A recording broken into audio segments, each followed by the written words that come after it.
Hey, good evening, everyone. Broadcasting live, March 14th.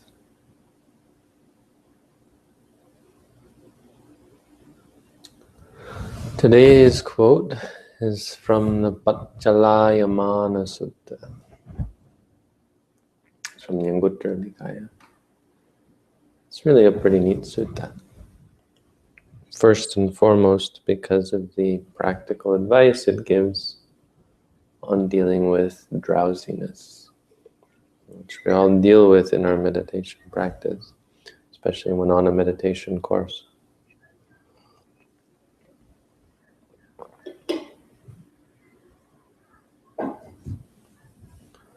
And so the Buddha gives a list of 8 ways to deal with drowsiness. It's in the Anguttara Book of Sevens, so only the first 7 are considered to be actually dealing with the problem. We'll see what the 8th is.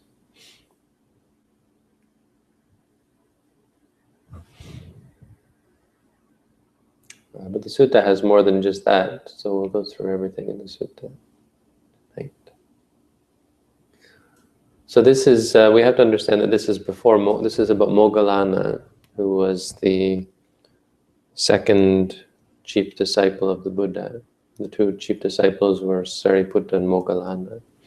Sariputta was known for his wisdom, and Moggallana was known for his mental powers. So he had a lot of, the claim is that he had a lot of supernormal powers, ability to fly through the air and change his form and do all sorts of magical things that maybe he did, maybe he didn't, but that's what he's famous for. He's also actually less famous, though important, for a couple of discourses, at least one that I can think of. There's the Anumana Sutta, the inference discourse on inference that is actually quite important, where he's teaching monks. It's tradition that Sariputta and Moggallana were thought of as mother and nurse to the monks. So Sariputta would give birth to them by leading them up to become Sotapannas. So giving them their first birth as enlightened beings. And then Moggallana would raise them up to become Arahants. So they worked together. Sariputta would do the first work of giving birth to them, and Moggallana would raise them. So they were friends before they became monks. There's a long story about these 2 monks that you can actually find the life of Sariputta and the life of Moggallana, I think, online. Very much worth reading. But it's important, this sutta actually takes place before their enlightenment, after they had become monks, but before they had become enlightened. So the Buddha was dwelling among the bhaggas at Sumaragira, in a deer park at Besakala Grove. Moggallana was sitting dozing. He was staying at Kalawala Muttagama, the village of Kalawala Mutta, among the Magadhans. And the Buddha saw through his magical powers that Moggallana was dozing, and so he sent forth a image of himself, or actually he teleported himself to Moggallana. Maybe that didn't happen, I don't know. Many people, I think, are skeptical of such things. But at any rate, he came to Moggallana and said to him, asked him, Pachalasi, they say, Pachalayasi no tuang Moggallana? Pachalayasi no tuang Moggallana? Are you nodding? Moggallana, are you nodding? Ewang Bante, he replied. Yes, Venerable Sir. It is so, Venerable Sir. And he said, then the Buddha gave him eight methods, which are good for all of us. If you're nodding, if you're feeling drowsy when you meditate, you should do one of 7 things. First of all, the first thing you should do is you should stop attending to the object you were attending to when you became drowsy. So figure out what it was that you were focusing on when you became drowsy and switch that. So maybe you were focusing on the body, you can instead focus on the mind. Maybe you were focusing on the feelings, you can instead focus on the dhammas. You can switch. Because it is possible that your meditation object is making you drowsy. And so you want to stay awake, so you find another object. But if that doesn't work, then there are a series of ways that you can change gears. Because often you find that you get into a rut. The falling asleep is interesting because the body gets into a gear, a rut. And sometimes all it takes is switching gears and suddenly you're awake. Like, when you suddenly have a shock and you're suddenly totally awake. Well, how did that happen? You were tired and suddenly the tired disappears. This is actually how the body works, it seems. If you can switch gears, suddenly you'll have energy. So there are ways to do this. One way is to consider the Dhamma. Think about the Buddha's teaching. So have some time to reflect upon the 4 foundations of mindfulness, or the 3 characteristics, or think about the 8-fold Noble Path, or the 4 Noble Truths. Think about the Dhamma, because sometimes that wakes you up. Sometimes that excites you, or gives you energy, or reminds you, sets your mind back on the right track. But if that doesn't work, you should recite the Dhamma. Now this one is really powerful. And it's a good reason to learn chanting. You learn to chant the Dhamma, like chant even just praise of the Buddha, the Dhamma, the Sangha, their good qualities. Iti piso bhagava arahang samma sambuddho. It's sort of, it's along the lines actually of why people sing when they're driving. They'll sing along with the radio and it keeps them awake. Because it's exciting. But even more powerful is for a person who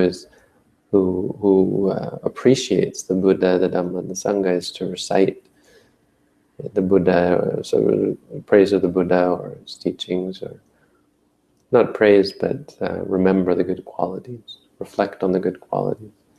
Or just recite the Dhamma, whatever Dhamma recite verses or suttas. All of that is very good, because not only does the act of doing it excite you and wake you up, but also the content is inspiring.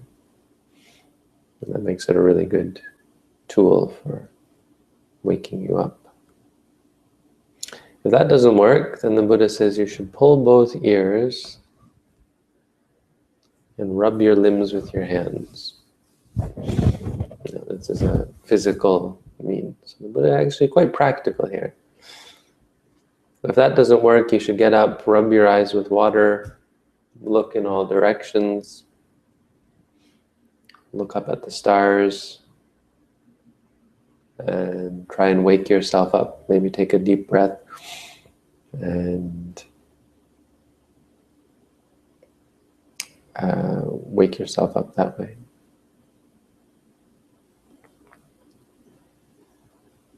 If that doesn't work, you should attend to the perception of light. This is an interesting one that I've studied, and I'm still not quite sure what it means, but there's the idea of convincing yourself that it's day, that it's the middle of the day.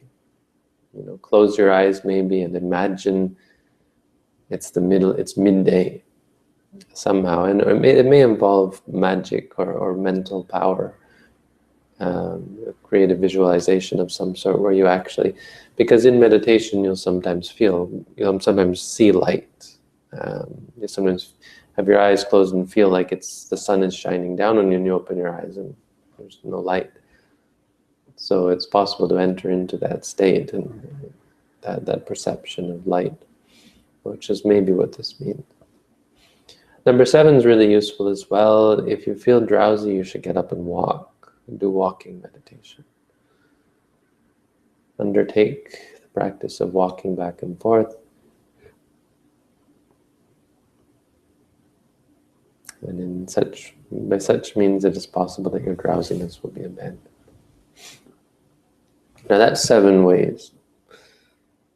The 8th way, if none of that works, then you should lie down. Because sometimes when you're drowsy, you have to sleep. So then you should lie down and be mindful. But this is interesting because it gives a description of the best way to sleep. And this is, first of all, the posture is to lie on your side with one leg on top of the other, one foot overlapping the other. And keep in mind the idea of waking up, the idea of getting up, the idea of standing up. So you lie down to sleep thinking about when you're going to wake up. And the idea here is that you sleep only what you need, and you'll wake up quickly, because as soon as your mind has the chance to be alert, it'll wake up. You'll say, okay, now I'm going to get up. So you lie down, not actually wanting to go to sleep, but you surrender yourself to the fact that maybe you will fall asleep. And so you lie there, you do lying meditation, you do rising, falling, watching the stomach. And then when you fall asleep, as soon as you wake up, you get up. When you awaken, you get up quickly, thinking, I will not be intent on the pleasure of rest, the pleasure of sloth, the pleasure of sleep. Na seya sukhang, na pasu sukhang, na midha sukhang, anuyutto viharisami. I will not dwell attached to the happiness of sleeping, the happiness of pasa.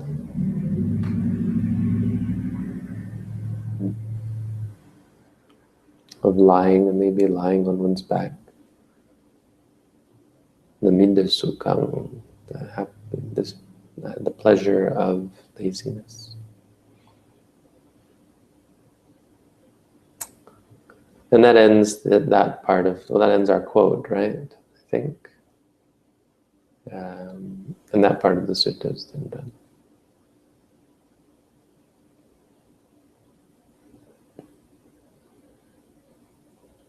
But the sutta doesn't end there. It actually has some important advice, because he goes on kind of thinking, I guess, while I'm here, I better give Moggallana some more advice on how he should progress.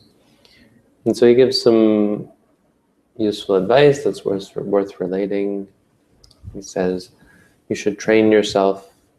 We will not approach families for alms with a head swollen with pride. Yes, I mean, maybe doesn't have much interest for people who don't go on alms, but for those of us that do, that's an important point, is that you sometimes go in expecting food or worrying about who's going to give you food and being dejected when people don't give you food. And so it's just, this is quite a practical sutta. He's giving a reminder, He says people, the family, sometimes they're busy, sometimes they forget because they're just so busy with other things. And so it's one of the things about being a monk, it's one of the great aspects of the practice of monasticism, is that you really don't know what you're going to eat or how you're going to survive from day to day. And some days you don't survive very well. And so you have to put up with difficulty. It's really a wonderful, I think most people would find it horrific, but it's really quite wonderful when you're forced to deal with uncertainty, and you're relying on people's charity, right? And I mean, it's not only is that humbling in the sense that you're really you're not even doing anything for these people. You sometimes question whether you deserve it, deserve their support. Of course, we can talk about why you might be okay with that. Taking it because these people, you're taking it on behalf of the Buddha, right? And then moreover, you're taking it because you are practicing in a good way and people respect that. And then when you have practiced in a good way, you're taking it because, well, in some way you kind of are deserving of people's support for the good thing that you've accomplished. But, right, off track, just the issues of going on alms. Probably not worth going too much into, because I don't imagine much of my audience goes on alms. But relating to humility, relating to patience, it's an example of how we should deal with people, and all of us should deal with people. This is a description of a monastic livelihood, how a monk stays alive. But how most people stay alive is they have to go to work, and they still have to deal with people who have various issues that end up causing stress and suffering. So you have to deal with people who are maybe arrogant, your boss or your co-workers, your employees, your customers. And then you have to deal with people who act inexplicably. And if you're not mindful of the fact that these people have issues as well, and that's why they're acting in ways that upset us, it's easy to lose perspective. Important to keep perspective and remember, this is what this paragraph is saying. Don't forget that people have lives of their own and everyone's dealing with issues. We often expect too much of other people and we think, why are they acting that way? When in fact, it's because they're just as messed up as we are. Well, they've got their issues as well. That's what it means.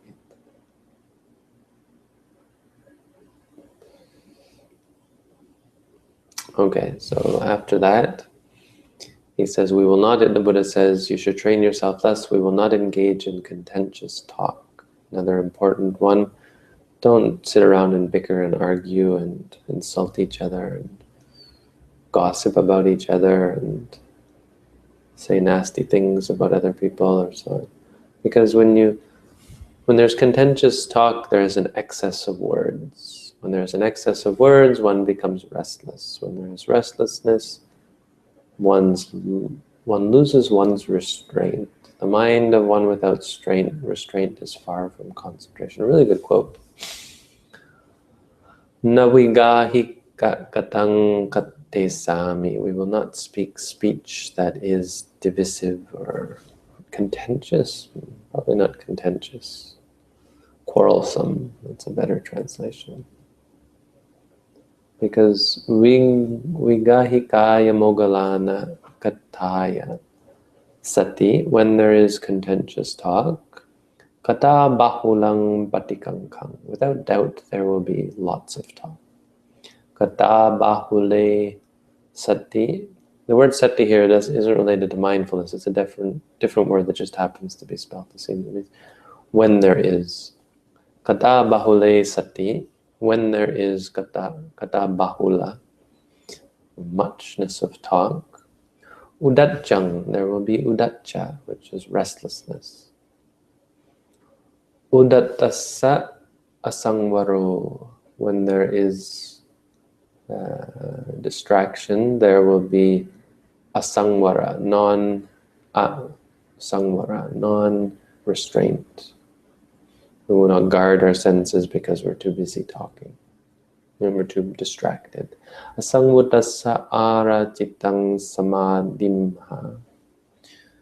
The mind will be far from samadhi.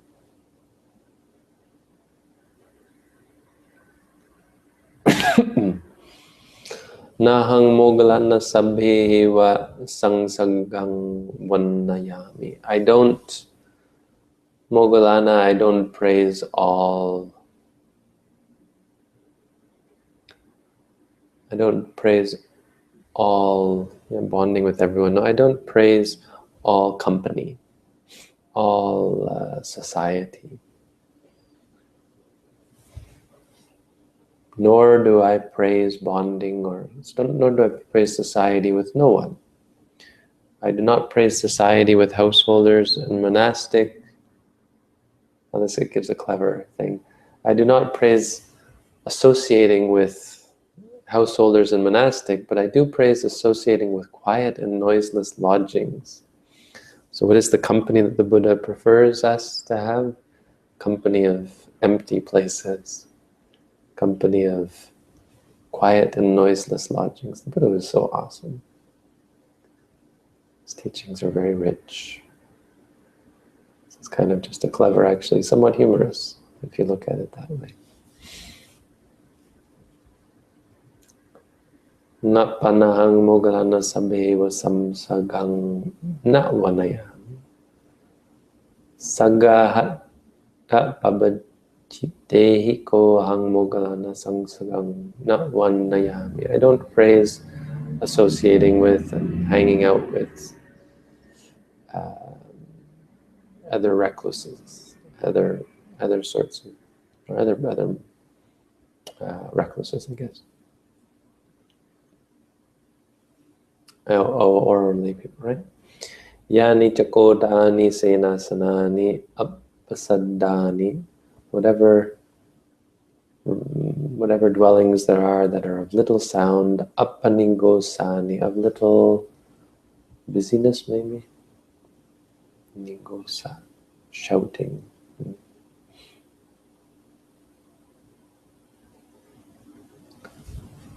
Vijanavatani, which have an atmosphere of solitude.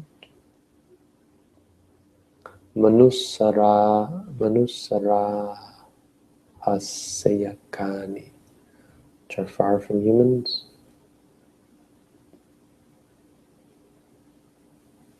Patisalana sarupani, which are the sort of being secluded.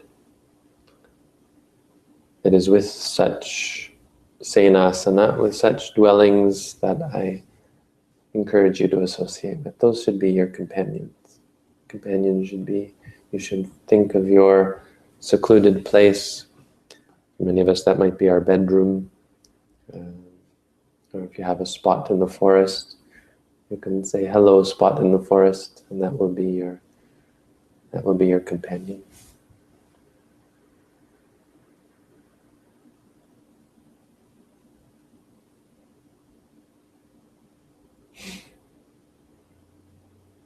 What else do they say? Oh, and then the Venerable Moggallana asks the Buddha, briefly, Bante, Kitavatanuko Bante Bhikkhu Sankitena. How, in what way, Venerable Sir, is a bhikkhu briefly or quickly or by, in summary, Tanha Sankaya Vimutto. How does one become free from the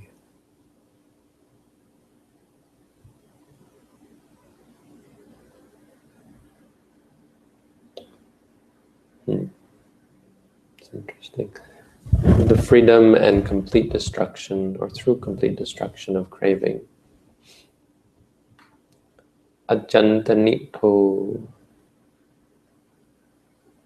complete extinction. Ajanta Yoga Kema, through the absolute freedom from bondage. Ajanta Brahmachari, the completion of the holy life. Ajanta Pariyosana,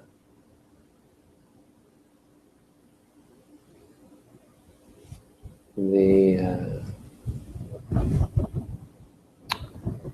ultimate consummation, no, the ultimate ending. Ultimate ending. How does one reach the ultimate? In brief. So he's I guess he's a little bit stuck in his practice. He's drowsing off probably because his mind is not focused in the right way. So he wants some advice on how to focus himself. And why I'm going through this is because this next quote is actually quite important. It's a very good general quote. The Buddha says, "Ida Moggallana bhikkhuno sutang hoti." Here, Moggallana, a bhikkhu, has heard thus. Sabbe dhamma nalang abhinivesaya. This is a quote that we should all remember, because the Buddha says, here a monk has heard. This is enough. Ewan cetang Moggallana bhikkhun so sabbang dhammang abhijanati.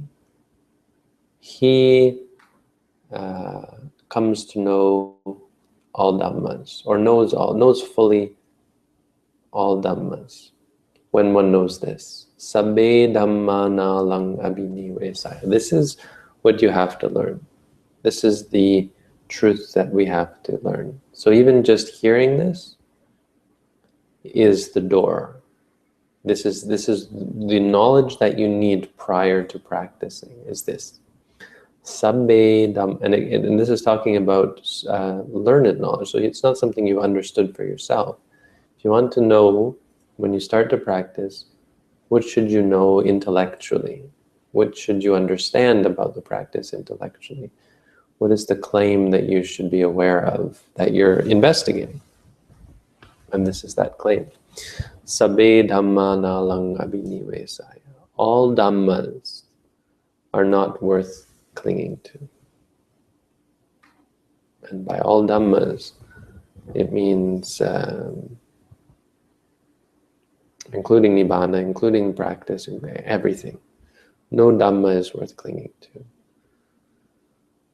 Insofar as one has heard thus, sabbe dhamma nalang, or once one has heard thus, then they come to know all dhammas. Sabbang dhammang abhinyaya, when they have come to know, and by know here means actually know through experience. Abhijanati. Abhi means in a higher sense. Janati. Janati means he knows. Abhijanati means to know in a higher sense. So from experience, from meditation. Sabbang dhammang abhinyaya, having known through experience all dhammas. Sabbang dhammang parijanati, which is interesting because parijanati is, well, it says here knows for certain, because pari means all around. Knows completely, maybe is what you can say. Sabbang dhammang parinyaya, having known for certain all dhammas. Yang kinchi vedanang vediyati, whatever vedana, whatever feeling he experiences, sukhang va dukhang va adukkama sukhang va, whether it be happy feeling, a pleasant feeling, an unpleasant feeling, or a neutral feeling. So tasu vedanasu aniccanupassi viharati. He, in regards to those feelings, dwells seeing impermanence. This is deep teaching. So that first part, it was really important because it's general and it's something we should keep in mind. But this is more specific and useful.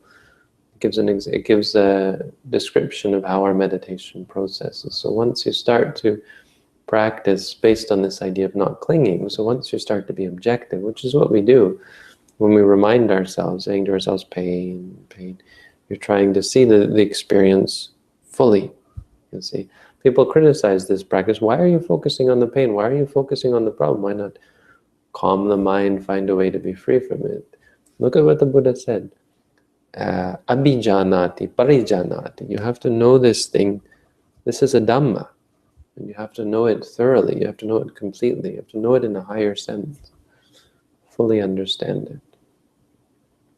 And when you do that, then you see the impermanence of it. You see that it's not you who fixes it. It's not you who it's not you who, it's not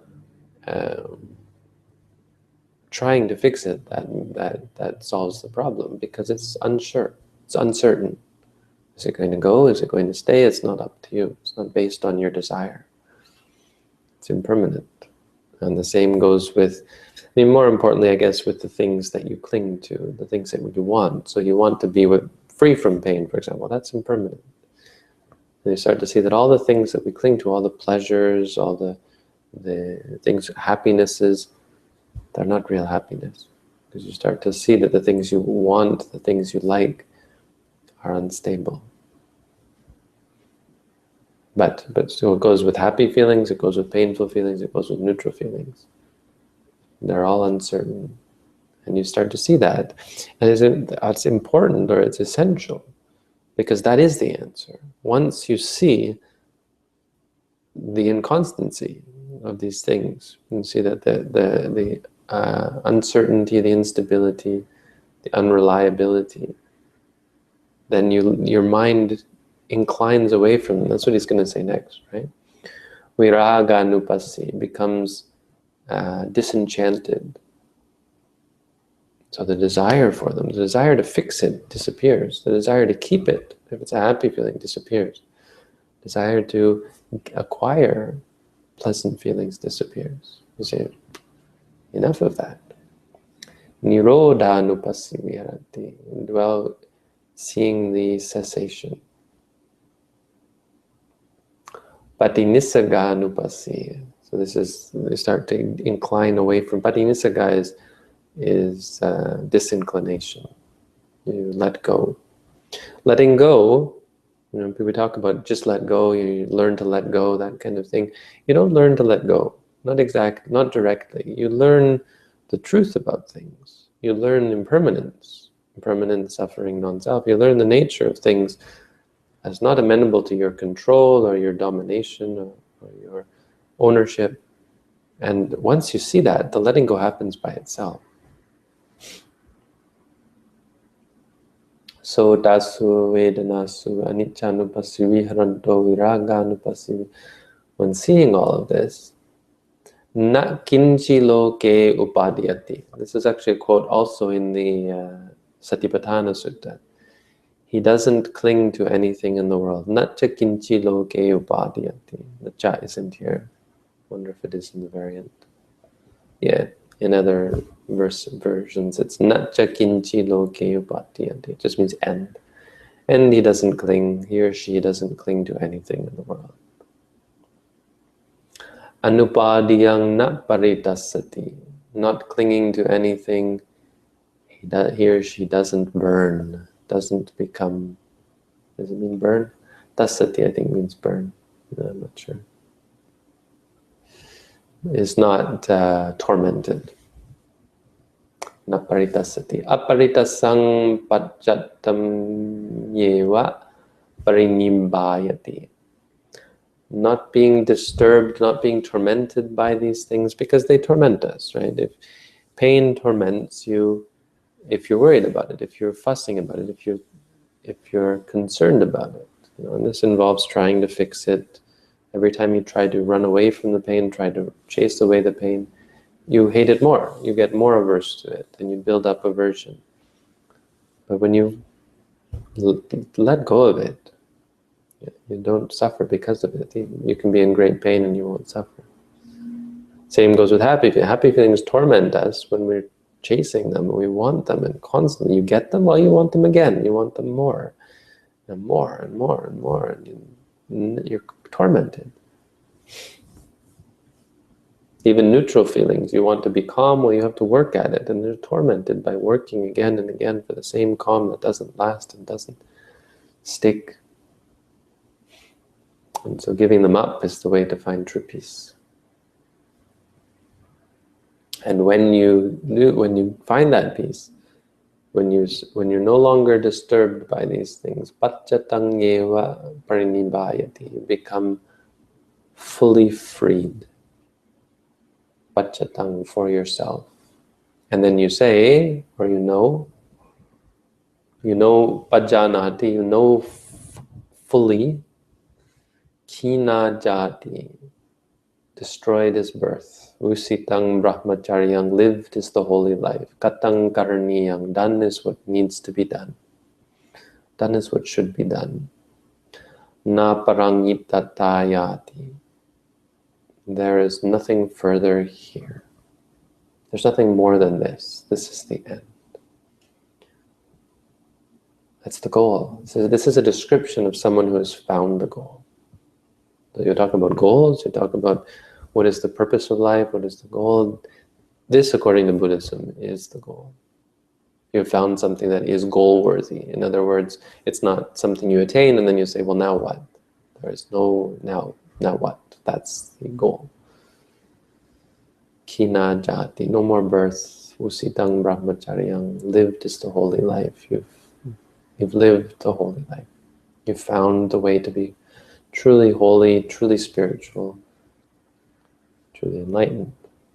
Katang karaniyang, you've done what should be done.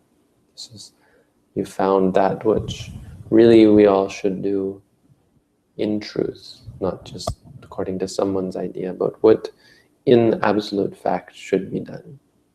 It's something that it's a should. But it's a should in the sense that it's consistent. We want to be happy. There's no one who doesn't really want. There's no one really that doesn't want to be happy. And this is the way that makes you happy. There's no one who doesn't want to be free from suffering. This is the way to be free from suffering. So it's should in that sense. It's should in the sense of being consistent in terms of in line with one's desires. Na parangitatayati pajanati. There's nothing further. Etavata, and that's actually a fairly common passage. The Buddha giving this again and again. He'll give this sequence. You turn away and then you let go and then you're free. Once you're free, you know I'm free.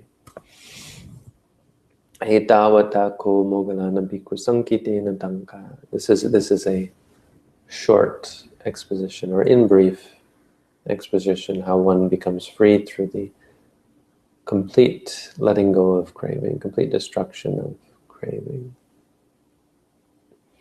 The ultimate end, the ultimate freedom from bondage, the ultimate holy life, the ultimate ending. Seto deva manusanam. One becomes the greatest among gods and humans. So that's for tonight. What is then Moggallana? No, it doesn't say how Moggallana responds, but we can assume he's actually quite pleased. That's the Dhamma for tonight. Now I'm posting a link to the Hangout. If anybody has questions, you're welcome to come on. But you got to be brave. You got to be brave enough to show your face on the Hangout. The only other way you can, if you really want to talk, then there's a requirement that you undertake a daily meditation practice. You have to be doing meditation in our tradition, at least an hour a day. And then I'll take you through a course of meditation, and we meet once a week. So for those of you who haven't found out about this and are interested, you can go to the Meet page, meditation.sirimangalo.org. And on the Meet page, there are quite a few available slots now. We still have 13 people signed up. I was actually talking to someone yesterday who seemed to think they had signed up, but I think I don't really know because they're not on the list. And then they called me while I was doing meditation at 7:30 and debating back and forth, but I told them, I'm doing meditation now. I've started my timer and everyone's all concerned that I'm actually meditating, so I figure I should actually, there's a debate here whether it's proper to accept when anyone tries to get a hold of you, do what you can for them, or whether it's proper to concern yourself with your own schedule.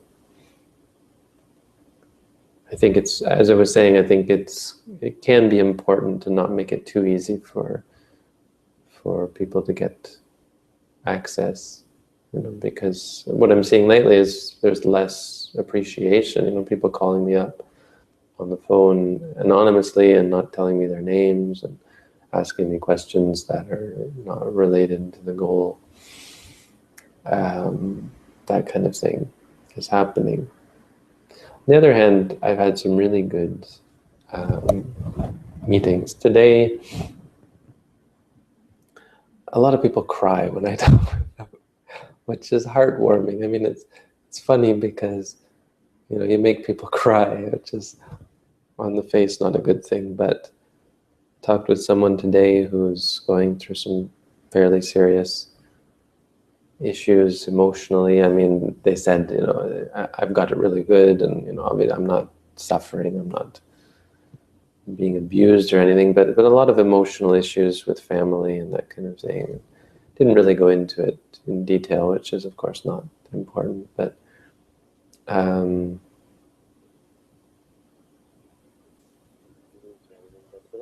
wanted to learn how to meditate. So I sat there and explained to them how to meditate.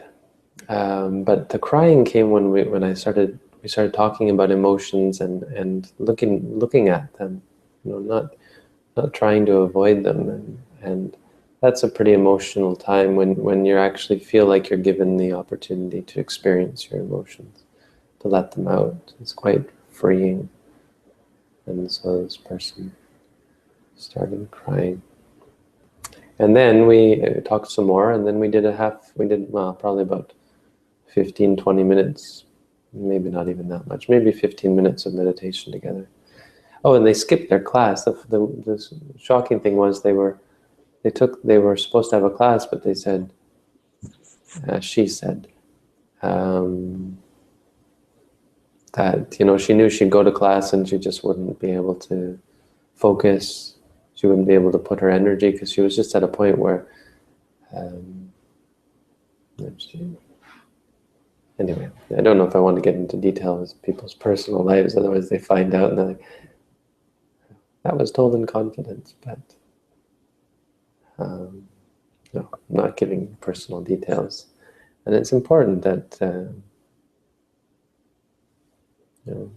we appreciate such people and their problems, and it's heartwarming to be able to help. So that at the end she said she felt better. And one thing I always feel when I take this time with these people is I'm not ever sure if they're going to follow through with it. Some of these people I never see again. Some of them I do.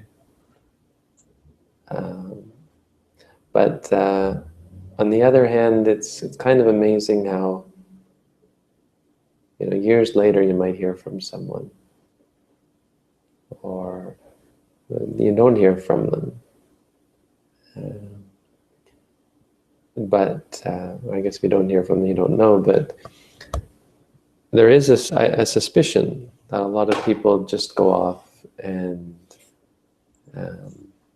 have their life improved.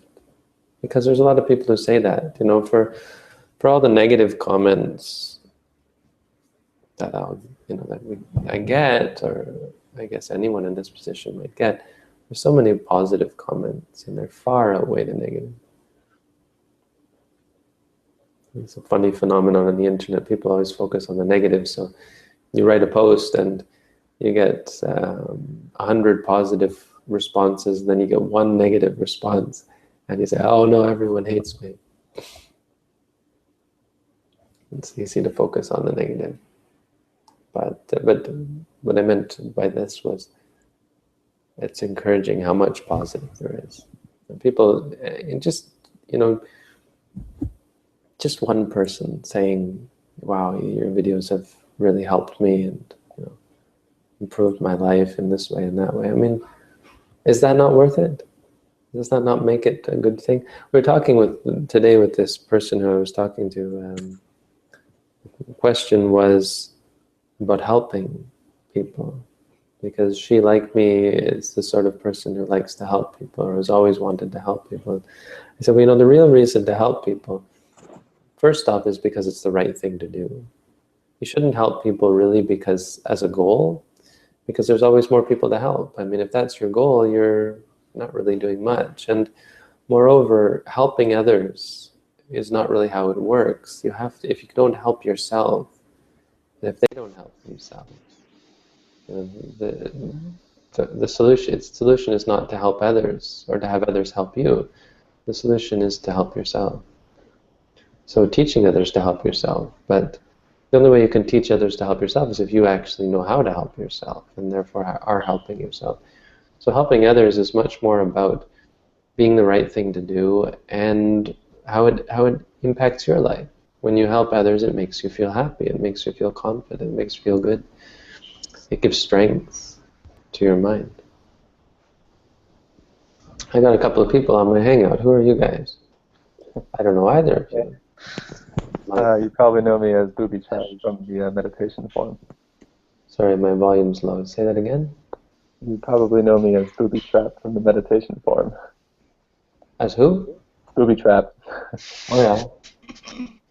Huh. And Hi, Bendy.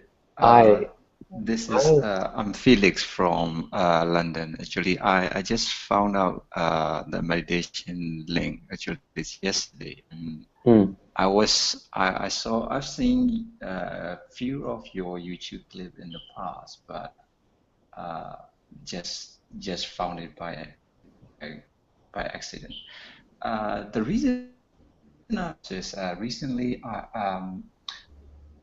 I've been started meditating quite a lot, and one thing came to my curiosity. One thought came to my curiosity that I never thought as a question. You know, I have one wondering question that I would like to know regarding Buddhism. Sorry, I haven't introduced fully myself actually. Originally I am from Burma. That's what I'm Burmese, but I live in London now. Mingalabak. Yeah. And when I found you last night, you're watching your thoughts replay YouTube clip. It's kind of very hard to see a monk teaching about Theravada Buddhism. Mm-hmm. And I really appreciate of your knowledge and your of Dhamma. So I don't know what is appropriate. Is it could I ask a question that I would like to ask actually to the question is to any monk, you know, someone who could a literature monk who can be able to answer. I was hoping that probably you might be able to answer that. I can answer it, whether it's a good answer or not. Yes. For yourself. The question is like this, Bande. As a Buddhist, you know, our goal is to achieve nirvana, right? Let's say one being, if he or she attain like once in a nirvana by practicing vipassana, I mean he is like he attained like a Thottapati Mag. Correct? Correct me if I'm wrong, yes? That's correct. And what would happen to that being? Let's say if he passed away after he attained Thottapati Mag. After next life, next life, whatever he may be, a human or I don't know, they were whatever in his next life, how would the person know what he has achieved in his previous life? Or he wouldn't know. They wouldn't necessarily. A Sotapanna wouldn't. I mean, mostly they would. Mostly they're going to be born in heaven. And they're born upapadika, right? So upapadika, which means they're born immediately. And so there's no 9 months in the womb. There's no losing of one's memories. There's no obscurity. It's immediate. So I have read that in the past in somewhere in a book. Angels remember everything. But if they're born as a human, they may not remember. It's not necessary to remember. The necessary thing, the important thing is that a Sotapanna has broken. It's like if you have a dam, you know, a dam that keeps water in? Yes. It's like the dam is broken, it's cracked. That crack is never going to be fixed. You can't fix it anymore. So they've cracked. And it's only a matter of time before the dam bursts. So their whole being, or maybe another way of looking at it is you know, if you lose a limb, a Sotapanna is like someone who has lost a limb, and that limb is not coming back. Or it's even more extreme than that. They've lost most of their suffering. You know, most of their ability to suffer is gone. And so that aspect of their being is the root of that is gone. Maybe you could look at it like that, as the root. You have many trees, and so some of them have been uprooted. Yes, correct. I understood that one. Born as a human being, they may not remember their Sotapanna, but they can't kill. They can't steal. That part of them is gone. The part that would lead them to do that is uprooted. It's no longer a part of who they are. It's not even not there. So in that second life, assuming that he is reborn as a human life, then if he practiced like a vipassana in this life again, when he attains second time as a nirvana, it's going to be the Dagami Marg, right? Not necessarily. Next time, see, because there's the attainment of fruition. A Sotapanna, technically it's the same. It is, but it's, you see, the Sakadagami is only a technical. Sotapatti and Sakadagami are just technical. They're like landmarks. Each time you realize Nibbana, it's just Phala Samapatti. But it's making you more pure until it makes you so pure that you get to the point where you could only be reborn one more time, and that's Sakadagami or Sakadagami, right?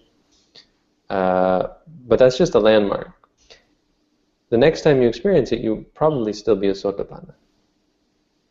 And you experience Nibbana many, many times, and eventually become Sakadagami. And you experience enough times from there, it become Anagami. But it's not usually one time. It depends on the person. Some people it's very quick, like Sariputta and so on. They went through all four very quickly. That can happen. But for most people, it's many, many, many times. Yes, for that being, will he know if he or she, what I was thinking is assuming that he might have attained nirvana in his past life, and in this life, if he practiced vipassana again, and assuming he attained, because he will be starting from Tathagami Phala, right? Or make, you know, his in this life. So if he carry on practicing vipassana, second time if he attain or purify his defilements, then how do you know that is he attained that Tathagami Marg? He may not know. He may not know. Oh, yep. Okay. No, and that's true even in this life. A Sotapanna in this life may not. When you become Sotapanna, you may not know you're Sotapanna. A Pacceka Buddha. I don't know about that actually. Pacceka Buddha probably knows that they're a Pacceka Buddha. Probably knows that they have accomplished something. But even there's a sense that there are many things they don't know. But definitely, I guess I'd want to say that an Arahant is pretty clear what they've done, what they've accomplished. Yes. But a Sotapanna, probably. yeah. Even an Anagami probably pretty clear. But an Arahant knows what they. But you know, if you're reborn and suppose you're reborn where there's no Buddhists around, right? As you say, they may not know. They may not have words for it. An Arahant may be like, wow, you know, I'm free from, you know, all defilements, but you know, they may not even use those words. They say, wow, you know, I'm totally free, totally pure. They might just know it like that. They might not know the word arahant or anagami or nibbana or anything. That's possible. It's unlikely. It's more likely that they're born closer to Buddhists and have access because of the direction their mind is heading, but it's not necessary. Yes. Now, it's only a Buddha that really has knowledge of all these things. Yes. The rest of us, we get knowledge from the Buddha. A lot of our background information is from, ability to express what we've experienced comes from the Buddha. It doesn't come from our experience. We couldn't express these things in so many words unless we had the Buddha's teaching to rely upon.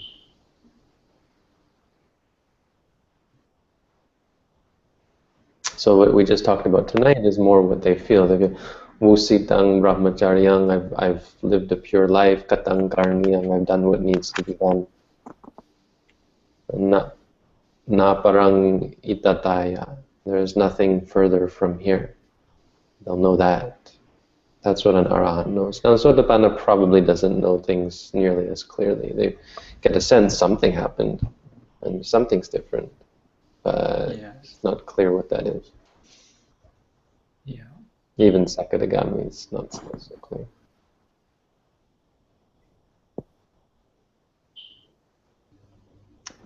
Good questions. Sorry about asking like a question that probably because I've never thought about it, this thing before.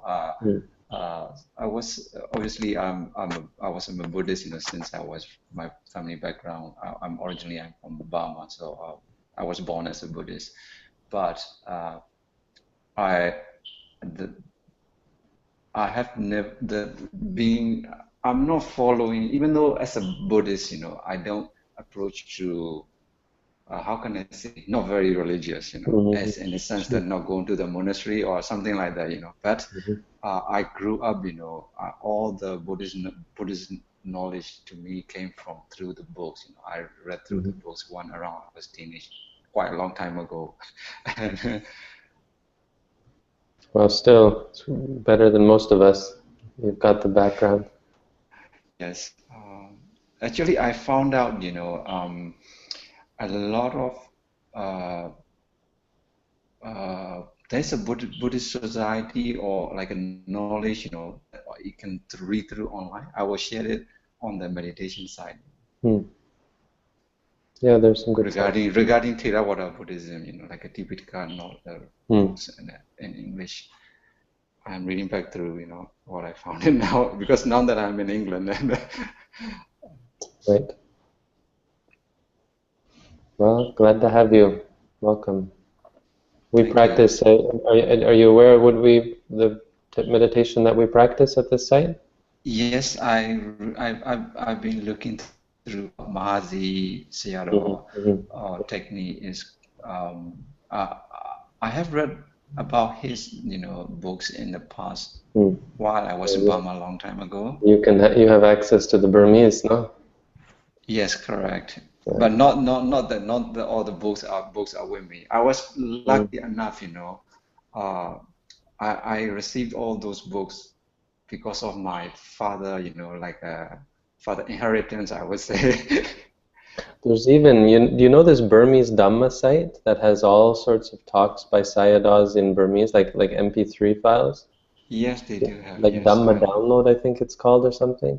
There's some in English, but so much in Burmese. And yeah, there's a lot in Burmese. I noticed that too. Yes, correct. So you're very lucky to have that. I was living with a Burmese nun, for many years. We were working together in many different places, and so I showed her on the computer, and I actually downloaded many of these talks, and she would just sit there and listen to all these sayadaws. She was so happy because in Thailand she didn't have access to the.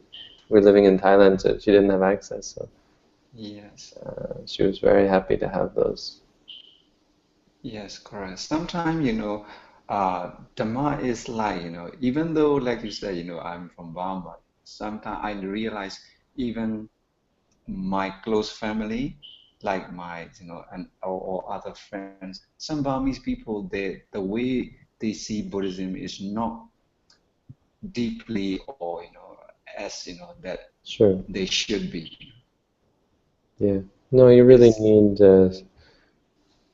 need something to trigger it. Yes, correct. Yeah. But all of that is like the soil, and it's very good. Living in such societies, it's very easy for people to. There was a Thai monk who said this. He said, yeah, many people don't have proper understanding of Buddhism or appreciation of Buddhism, but the bridge is there. They can cross the bridge anytime they want. It's very easy for them because they've prepared themselves. It's like they're the soil. They've prepared the soil. All they have to do is plant the seed because the soil is good. He was saying this in regards to a cult in Thailand that developed non-Buddhist Dhamma, so that they said Nibbana is Atta, Nibbana is self, and other things that are contrary to the Dhamma. And he said the problem here is they're burning the bridges. So it's kind of like they destroy the soil. They poison the soil. When you poison the soil, you can't plant the seed. So the problem we have in the West, I think, is we're trying to plant it in sand. We don't have the soil.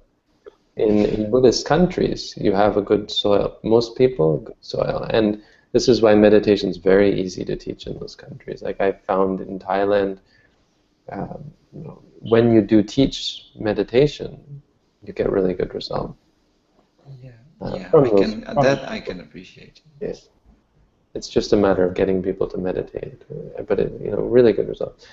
Not quite to say, it's not to say in the West we're hopeless, because in fact there are many good qualities in non-Buddhist societies, and you can find people like that. But you also get people who have a hard time. A lot of us have a hard time meditating because we don't have the soil. A lot of Buddhist teachers say things like, Westerners don't have the morality, the generosity, the basic qualities of goodness. Goodness is not held in such high esteem. Even in religions that talk about goodness, their focus is usually on something else. Like in Christianity, they talk about goodness, but their focus is on God, not good. And in other religions, similar. Goodness is talked about, but never central. In Buddhism, goodness is central because we don't talk about God or Buddha. We talk mostly about punya. What do you say in Burmese? What do you say? Pinya. Ping is the word? Pinya? Pinya. You mean the wisdom, right? No, that's panya. Punya. Do you know punya? Punya. You say punya. Okay. Yes. Punya. Anyway, nice to meet you. Nice to meet you. Michael, did you have a question? I did.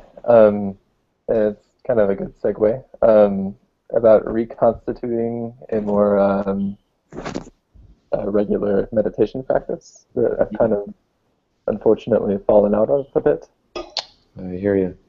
Yeah, I was doing it very regularly, like 3+ times a day, and then there was about a month or so where I just kind of stopped, and I really don't have any reason for it, but I've been getting back into it, and I was finding it somewhat challenging. Well, the thing about meditation is you can start any time, and you have to start all the time. So you just have to do it. That's kind of what I was thinking. Sorry? That's kind of what I was thinking you would say, that it would be more just kind of strict with myself. Maybe, maybe not. You can't force it. And it doesn't help to really set regimens because it's impermanent, You're meditating now or you're not. Mm-hmm. I think when we you have to start looking at it in a different way. Because if you force yourself to meditate, it may not be as fruitful as if you try to let it become natural to you. Mm-hmm. Yes, it's good to do a daily practice, but as far as sustaining that, there are artificial ways of sustaining it. If you do a course with me, then that's a big part of it, is not so much the knowledge that I give you, but just the pressure. Well, I better do it an hour a day because he's not going to be happy with me if I don't. It's not even quite that, but just that Why learning in school is so much easier than learning on your own. I was trying to learn languages. I was trying to do studies on my own, and without a teacher, without a teacher pushing you, it's much more difficult. So psychologically, having a teacher is quite useful. You think doing something like a retreat like that is a good way to maybe kickstart back into a regular... Well, if you're doing this technique, another aspect of that is what I teach to the public is just the very first step. We don't give you 90% of it. 90% of it you have to get through a course, and I give you a new exercise every day.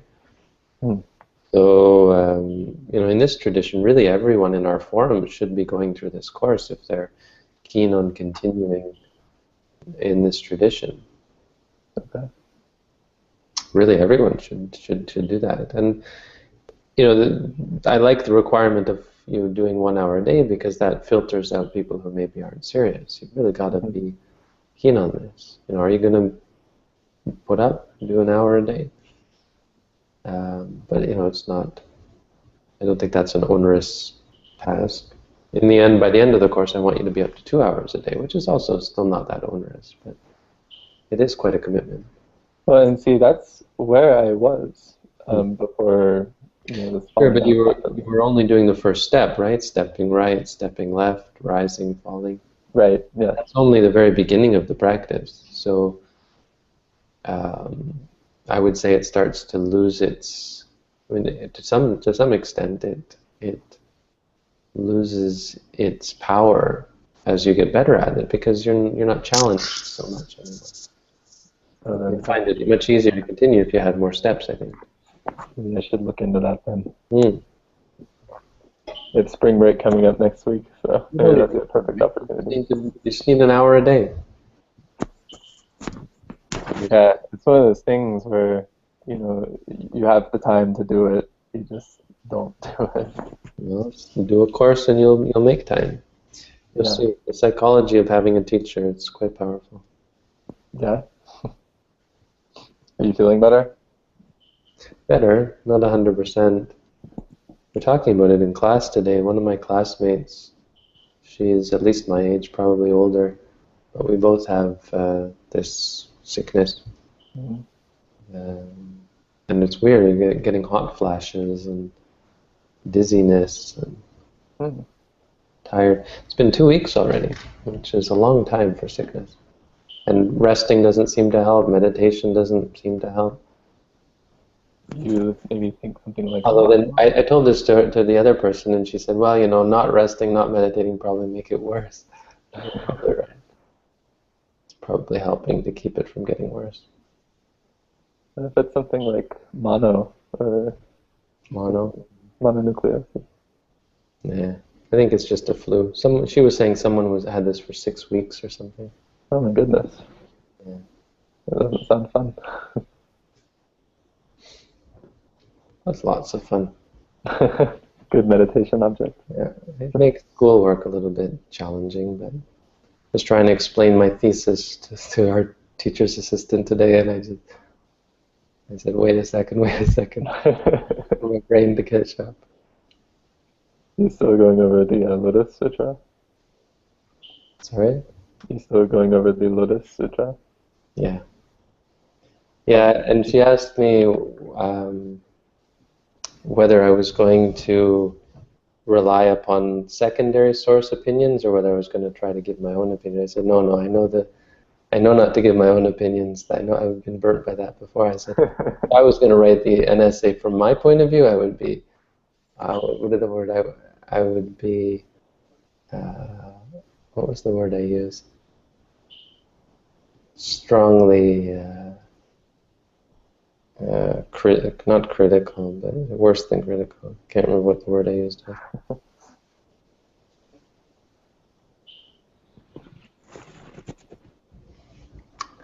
Yeah, I would be quite negative about it. Not impressed. And I think a point has to be made that the Lotus Sutra goes beyond the Mahayana. Quite interesting to me. The Mahayana was the idea of it being better to become a Buddha, which the Theravada agrees with. We'll agree that becoming a Buddha is far, far superior. It's just that, we don't believe that most people can or should. Can is maybe debatable, but should, it's just not necessary, especially now that we have the Buddha's teaching. The Buddha did this so people could become enlightened, and then to say, no, let's not, walk through the door that was opened for us.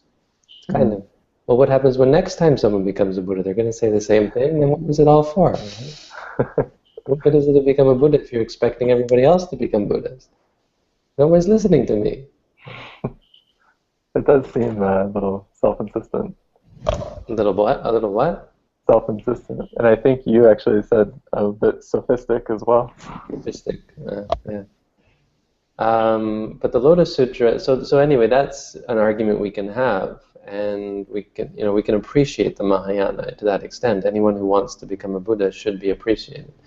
But what I don't appreciate, the Lotus Sutra I don't really appreciate. I'm sorry for all those millions of people who look at it as a very, very important text. I don't. I see that. It goes further and says you have to become a Buddha, and the Buddha was lying. And it says, no, it's not a lie. It's not a lie, but, what they're saying is saying something that is not true in this instance is not a lie. That's basically what they're saying. And they expand the idea of expedient means to include what we would call immoral acts, lying. That lying is somehow proper. And they say it's not lying. And then they explain how it's not lying, and if you look at their explanation, you think, well, that is lying. It might be a white lie, if you want to call it that. So the idea that becoming an arahant or a Pacceka Buddha is not real. It was just an expedient means. The Buddha was tricking us so that we would get out of the fire, but a really interesting, I don't know, picking it apart is kind of interesting.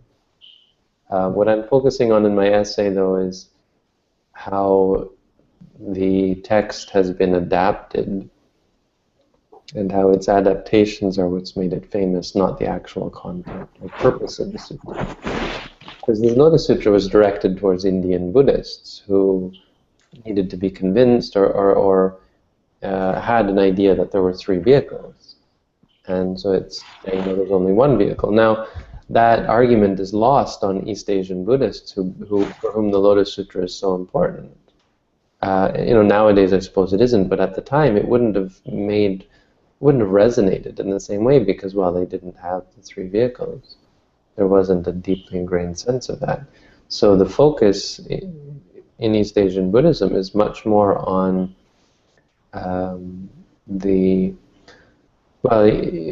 in general, it's always been much more on the inspirational aspects of this sutta. If you recite it, it will lead you to the Pure Land. So that led to Pure Land Buddhism, that it will get you everything you want. And so that led to Nichiren Buddhism. I mean, not exactly, and they would be harshly critical of what I just said because they would say, no, they're focusing on the wisdom in the sutta. I just argue that there's not much wisdom in the sutta. Yeah, there's some nice sayings, but they're few and far between. It's mostly just self-aggrandizing, self-appreciatory, self-praising. The Lotus Sutra is so great, the Lotus Sutra is so great. Well, what is the Lotus Sutra? It spends 90% of its time praising itself and warning against anyone who denigrates it. So I'm going to hell because I don't appreciate the Lotus Sutra. I mean, it's for someone, and I was talking about this in class today, as someone who considers themselves following an mainstream Indian Buddhist tradition, I am the audience to a great extent, except for the fact that I'm a Westerner in modern Western society, grown up there. Insofar as I'm a Theravada Buddhist monk, I am the audience of the Lotus Sutra, or I am part of the audience. So my impression of it is actually what the expected, sort of dialogue. I see it, I would think, a lot clearer than people who follow East Asian Buddhism and who see it through the lens of such reinterpretation. Because they don't have the background in the original text that this text was addressing. I look at it and I say, oh yeah, I know what they're doing there. I see. They're appropriating this concept. They actually quote, Iti Piso Bhagava, the reciting the qualities of the Buddha. It's actually in the Lotus Sutra, verbatim. They just copied it in, and then they go on and adapt it and talk about what else the Buddha was.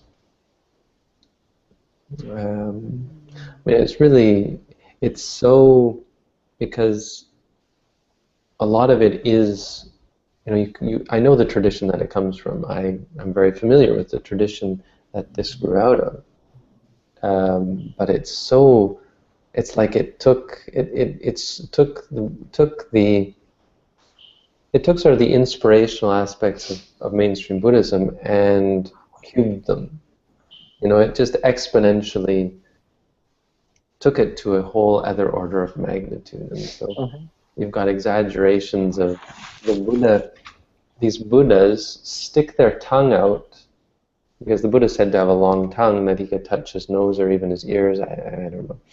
But these Buddhas stuck their tongue out all the way to the Brahma realm and held them out for 10,000 years, or 1,000 years, 1,000 years maybe. And you're wondering, what? I mean, and they will all be interpreted. They will have, in East Asia, and this is sort of what I'm looking at, is the interpretations. And okay, maybe that is a passage that is supposed to be interpreted, because I can't figure it out for the life of me. Sticking your tongue out for 1,000 years, why is this in a Buddhist sutta in the first place?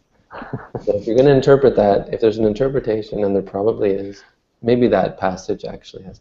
There's one passage that I really like from the Lotus Sutra that I have to admit is pretty awesome. Kind of awesome. It's not a teaching that I would promote, but I kind of think, that's noble. And it's well said as well. It's if you want to teach the Lotus Sutra, you have to wear the Buddha's robe. There's three things. Wear the Buddha's robe, sit on the Buddha's throne, and one other thing that I can't remember. And so that sounds kind of terrible, but what it means, and then it explains what it means by that. Wearing the Buddha's robe means having the Buddha's humility, I think. Sitting on the Buddha's throne means having the Buddha's compassion. There's three things: humility, compassion, and something else. And these are the metaphor of the Buddha's robes, his seat, and something else. I can't remember. But I thought, well, that's kind of nice. There's the good qualities, and that's an actual teaching, I guess, is the point, because so much of it is, to me, not really useful teachings. It's more just, and some of it's ridiculous, like this serpent princess, 8-year-old serpent princess, Naga princess, gives a gem to the Buddha, which, why is the Buddha accepting gems in the first place? I mean, I don't know. I follow a tradition that is very strict about such things. The Buddha would not accept gems, anyway, it's all allegorical or whatever. Anyway, she says, you see how quickly I gave him that gem? That's how quickly I'm going to become a Buddha. So this 8-year-old non-human girl, after giving him the gem, in the snap of her fingers becomes a Buddha. I mean, that kind of thing that, just, what religion is this? I don't recognize it anymore. And, I mean, a lot of it, they would argue, is just metaphorical or whatever, but metaphorical or not, the teaching behind it is not my Buddhism. I've gone on and on and on about the Lotus Sutra. Probably not going to win me too many fans, but I think it's important. It's important that we address this, especially because it's such a famous sutta. And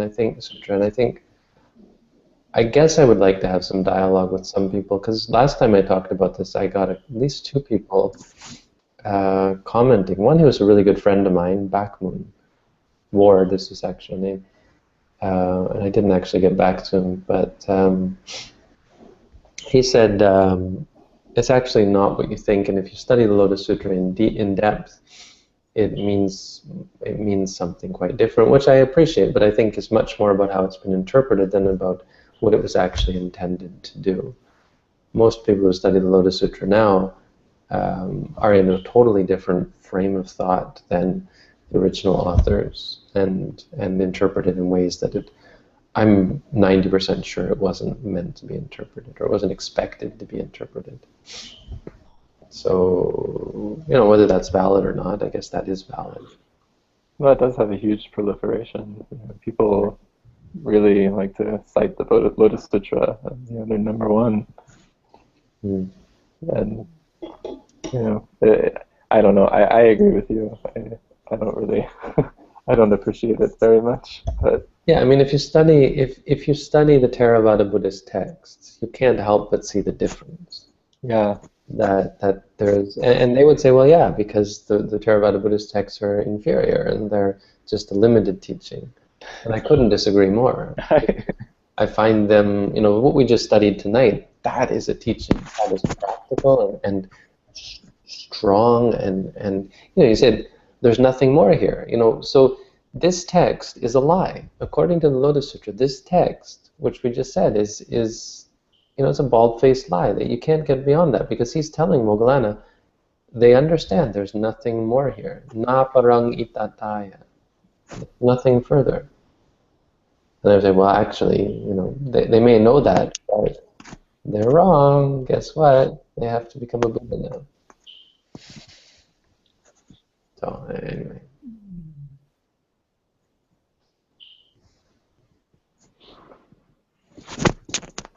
Probably should go. It's way long. We've been here over an hour. So, nice to meet you both. Thank you, Nice meeting you, Monday. And thanks, everyone, for tuning in. Have a good night. Good night.